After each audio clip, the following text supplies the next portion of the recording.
More on this, our TRT World Editor-at-Large, Ahmet Alioglu, joins us here in the studio. Ahmet, thanks for being with us. Okay, so there have been a few different suggestions about this, that perhaps a French ship from northern Latakia could have inadvertently hit the Russian aircraft. There's an accusation it could be Israel. And according to Reuters, they're quoting an official saying that the U.S. believes that the aircraft was perhaps inadvertently shot down by the Syrian regime anti-aircraft artillery. What do we know right now, and who could this possibly point to?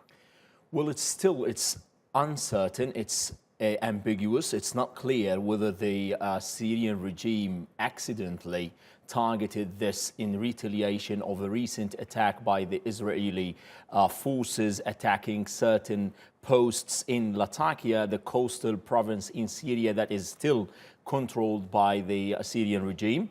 It is believed that the Israelis have carried at least like 200 airstrikes in the past 18 months inside Syria to prevent the deployment of any military hardware, especially for the Iranians. But it's still that area, you don't have that kind of heavy presence for the Iranians. That would exclude the possibility of the Israelis.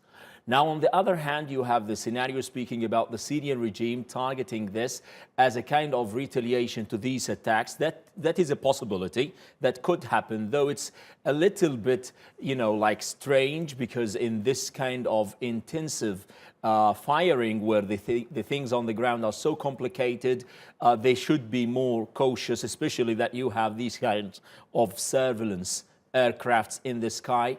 Now, on the other hand, you would have the scenario or the conspiracy theory speaking about certain parties interested of ruining the a recent agreement between Turkey and Russia. They're not happy of what is called the demilitarized zone in Idlib, where the Turkey is trying to avert any kind of military offensive against the rebel groups. Now, who are these parties? It's not so clear.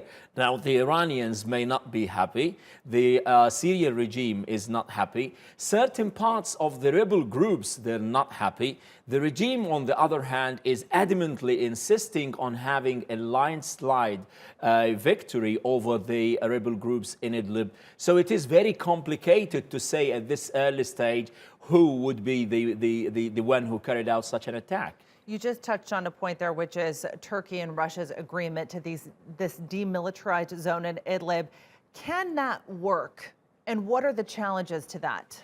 The track record we have tells us to be very cautiously optimistic. You go to the southern part in Dir'a, in Ghouta, they used to be one of the de-escalation zones.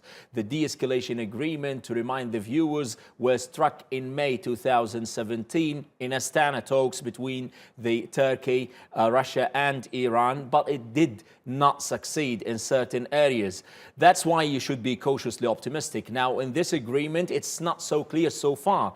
It will be so clear in the coming few days, especially by the end of October next month, where everything is going to be clear. It's not clear whether how the two parties are going to separate what they labeled as the radically minded groups, especially Jabhat al-Nusra, formerly linked to Al-Qaeda, which is an offshoot of Al-Qaeda in Syria, how they're going to separate this group from the other rebels, or what known as the moderate groups. Now, this 15 to 20 kilometers deep in Idlib, where exactly it is going to be, and whether Turkey is going to have military presence there. Will Hayat Tahrir al-Sham, will they back down, or the hawkish wing inside the Hayat will not be willing to cooperate with this? That would lead to an escalation, maybe between Turkey and these radical elements in the Hayat Tahrir al-Sham. So it's not so clear whether this is going to succeed or not, but Turkey seems to be very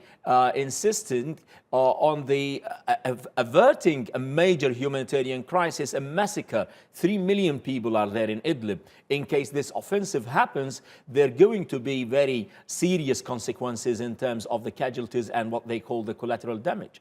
All right, Ahmet Alioglu, thank you so much for being with us. Thank you. The leaders of North and South Korea